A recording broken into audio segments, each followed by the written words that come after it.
Ini untuk tugas etika dan budaya Sumatera Utara mengenai cagar budaya. Di sini kan melakukannya di Museum Negeri Sumatera Utara. Sebelumnya, perkenalkan nama saya Sumatera Negeri Utara bersama rekan saya. Lanjut siap di Persija. Kembali Idris. Perkenalkan saya. Pajang Manik. Selamat datang. Nah, cagar budaya yang kami kunjungi yaitu Museum Negeri Sumatera Utara. Museum ini sendiri itu berdiri pada tanggal 19 April tahun 1982. Nah, di sini juga terdapat tentang sejarah Provinsi Sumatera. Di sini dijelaskan bahwa Provinsi Sumatera Utara sendiri itu ditetapkan pada Undang-Undang Nomor 10 Tahun 1948 yang ditetapkan pada tanggal 15 April tahun 1948 dan di bawah Komisaris Pemerintah Pusat Sumatera yang dijabat oleh Mr. Tuku M. Hasan yang sebelumnya menjabat sebagai Gubernur Sumatera.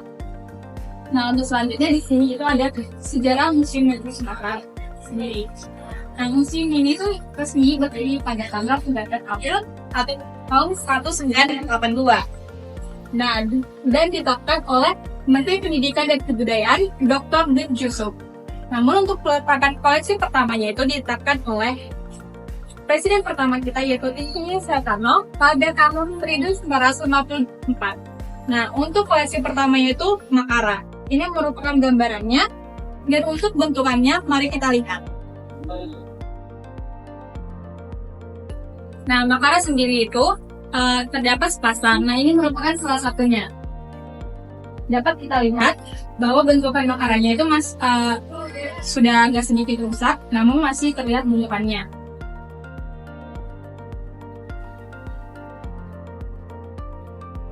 Nah, untuk pasangan yang satu lagi itu ini. Di sisi makaranya lebih besar dan masih lebih kelihatan bentuknya daripada makara sebelumnya.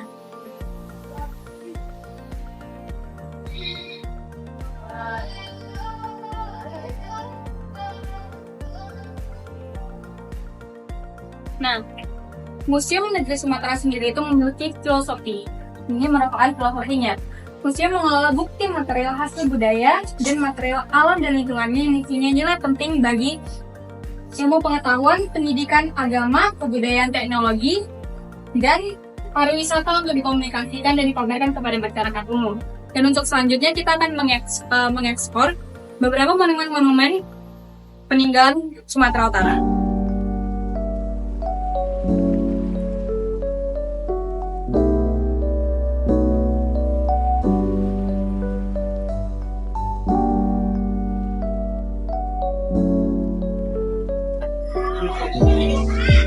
Oke teman-teman, kali ini kita sampai di membahas hewan-hewan yang berasal dari Sumatera, khususnya Sumatera Utara. Yang pertama bisa kita lihat ada harimau Sumatera. Harimau Sumatera sendiri merupakan salah satu hewan yang ditemukan di Sumatera. Selain di Sumatera, kita juga dapat melihat hewan ini di bagian negara India dan juga Thailand. Harimau Sumatera merupakan salah satu hewan yang dilindungi karena spesiesnya yang sudah semakin lama semakin sedikit dan banyak diburu oleh masyarakat luar. Yang selanjutnya bisa kita lihat ada terenggiling. Terenggiling dapat dijumpai di Pulau Sumatera. Selain di Pulau Sumatera, kita juga dapat melihatnya di Pulau Kalimantan, Bali, dan juga Jawa. Terenggiling sendiri memakan spesies seperti semut yang berada di bawah tanah maupun yang berada di atas pohon. Oke, yang ketiga ada binturong. Seperti yang kita lihat, binturong ditemukan khususnya di negara-negara Asia dan terutama di Indonesia di daerah Bangladesh, Bhutan, Kamboja, Tiongkok, dan juga India. Bintan biasanya termasuk hewan sejenis musang yang mirip dengan beruang. Dan yang selanjutnya bisa kita lihat ada biawak. Biawak sering-sering kita jumpai di negara ASEAN seperti Indonesia, Sri Lanka, Nepal, dan Tiongkok.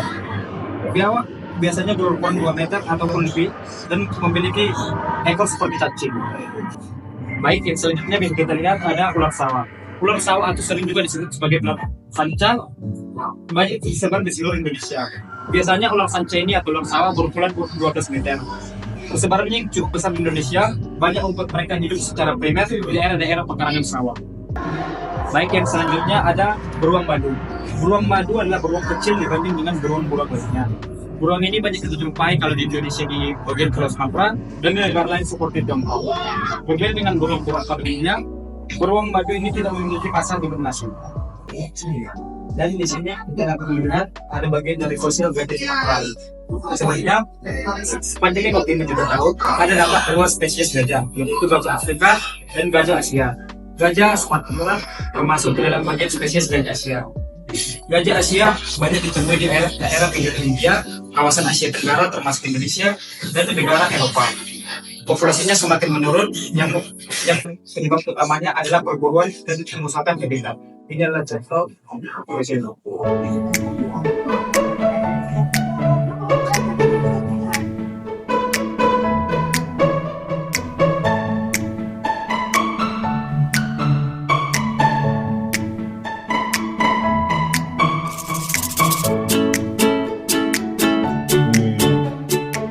Oke, baik. Di sini adalah peti mati dari Nias bagian selatan. Kita lihat paling ikoniknya di depannya itu ada berbentuk sosok yang dimana Nasara, dimana dia istilahnya naga gitu ya. Terus di depan sini kita lihat bagian depannya itu ada sosok pria yang terbaru, dimana berarti peti mati ini dikhususkan untuk bangsawan, yang dimana juga bangsawan ini berjasa di kampungnya, dan peti mati ini diletakkan di bagian depan kampungnya.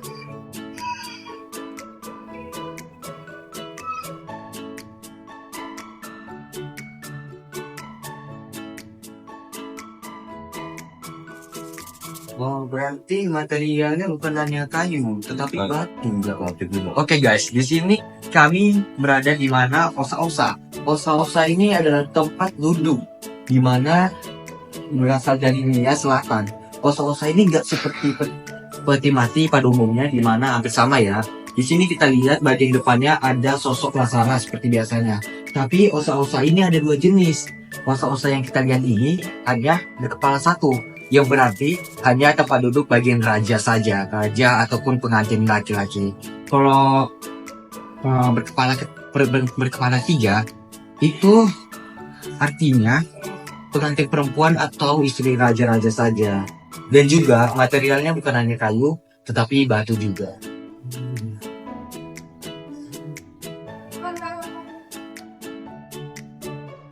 Nah, di sini saya berada di depan peti mati yang dimana berbeda pada sebelumnya. Peti mati ini atau disebut abal-abal adalah peti mati yang etnis di Batak Toba, terbuat dari pohon bintakar atau pohon nangka. Peti mati ini dikhususkan bagi orang yang berstatus saum matua, yang dimana meninggal dalam kondisi seluruh anaknya sudah menikah dan mempunyai cucu.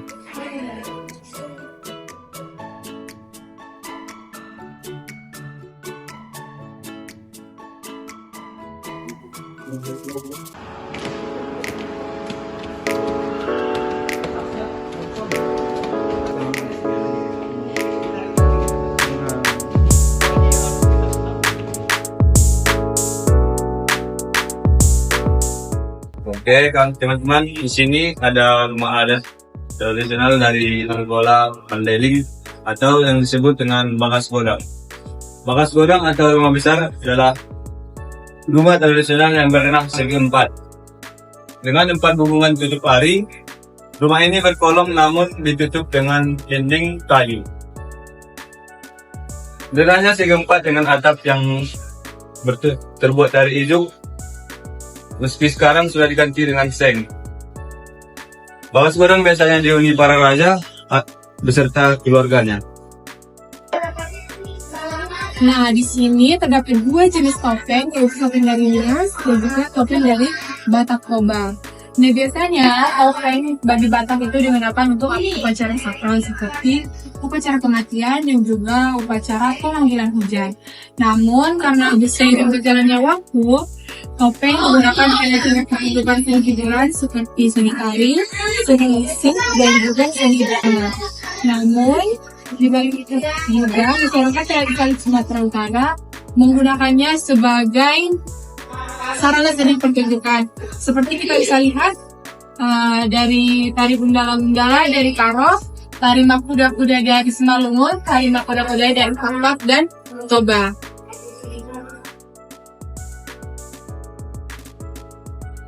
Nah, tadi kan kita sudah membahas topeng dari Nias dan juga Batak Toba. ternyata ada juga topeng dari Simalungun, bisa kita lihat. Memang bentuknya hampir sama dengan topeng dari Batak Toba. Seperti yang saya bilang tadi, topeng digunakan untuk seni hiburan dalam seni tari. Nah, ada beberapa tarian dari khas budaya Sumatera Utara yang memakai topeng nih.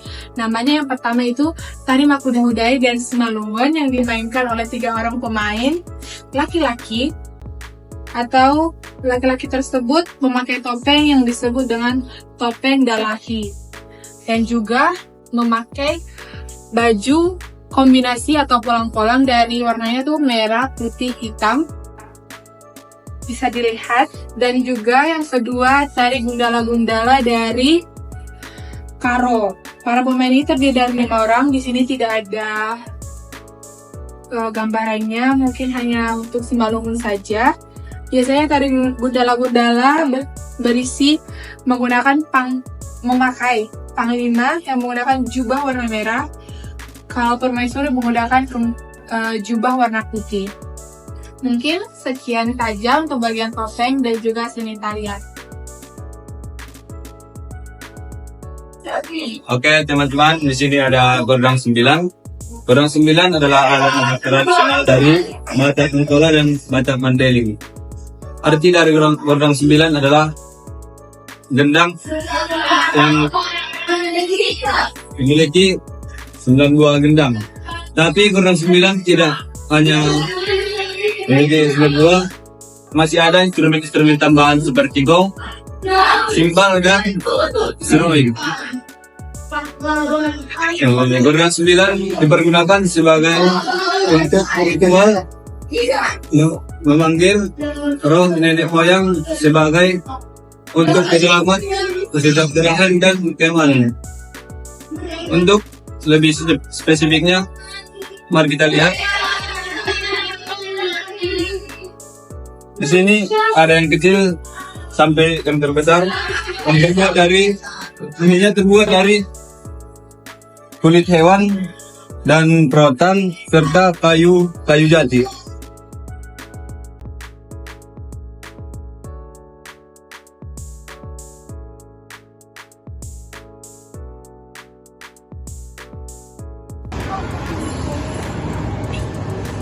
Baik, di sini saya berada di patung Segale-Gale, yang dimana patung ikonik di Batak Toba.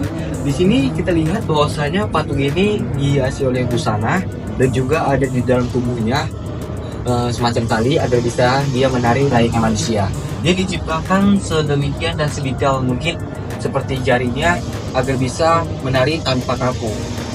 Konon, legendanya patung ini diciptakan agar bisa menghibur sang ibu yang sedang kehilangan putra satu-satunya. Dimana kalau di etnis Batak Toba, kehilangan turunan atau pewaris satu-satunya itu sangat menyedihkan gitu. Bahkan ibu itu nolak kalau misalnya anaknya dikubur. Makanya sekarang kalau ada acara, entah acara khusus, patung ini jadi sebagian dari acara tersebut.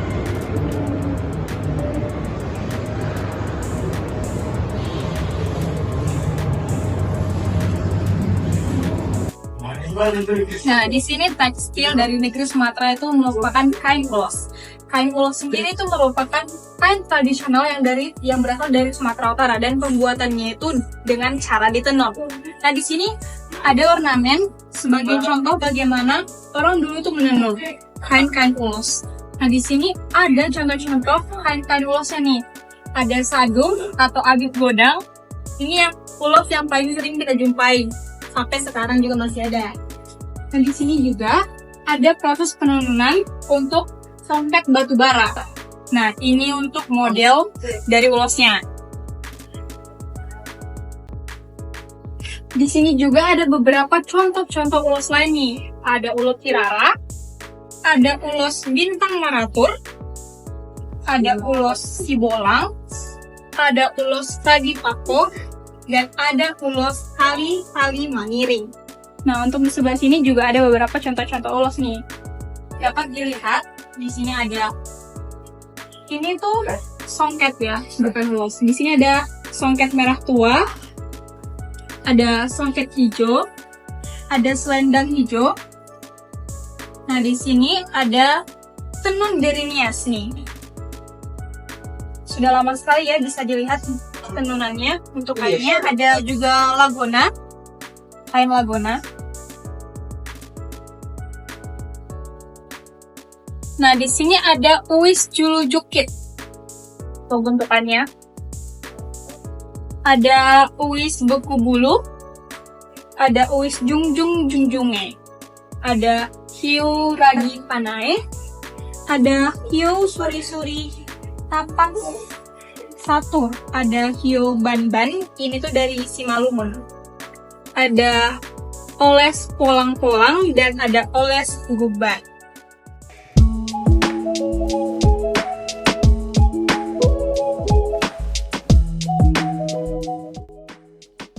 Dalam sejarah, Sumatera Utara sebelum menggunakan Korea, Sumatera Utara banyak sedangkan ini Sumatera. Kita melihat sebagai berikut.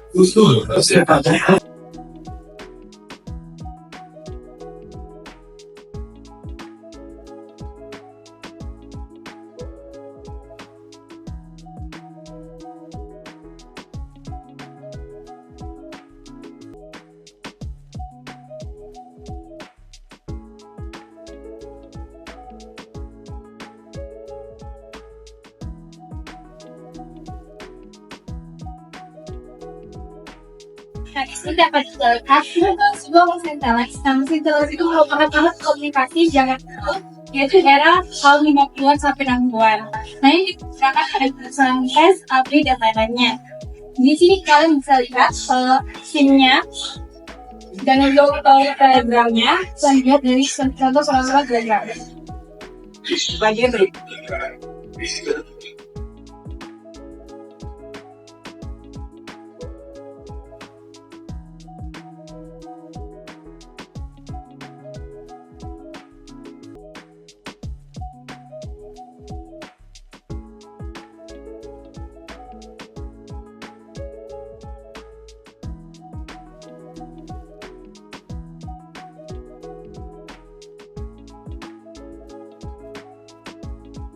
Nah, mari kita lihat di sini. Ini adalah alat perang nenek moyang kita. Kita lihat bahwasannya alat perang ini lebih klasik dan tidak modern sama sekali. Lebih klasikal dan keadat-adatan. Kita lihat ada pedang, parang, dan juga tameng, tombak runcing, dan juga lain-lainnya. Ini melambangkan bahwasannya nenek moyang kita terus berjuang walaupun dengan modalkan senjata yang klasik atau senjata yang tidak modern. Baik, di sini adalah alat senjata lebih modern, di mana kita lihat di sini bukan senjata tradisional, tetapi ada campur tangan dengan negara lainnya. Seperti kita lihat ada senjata-senjata seperti dari Jepang, yang di mana pemuda Indonesia membutuhkan senjata untuk melawan, untuk berjuang, sehingga mereka merampas senjata dari Jepang.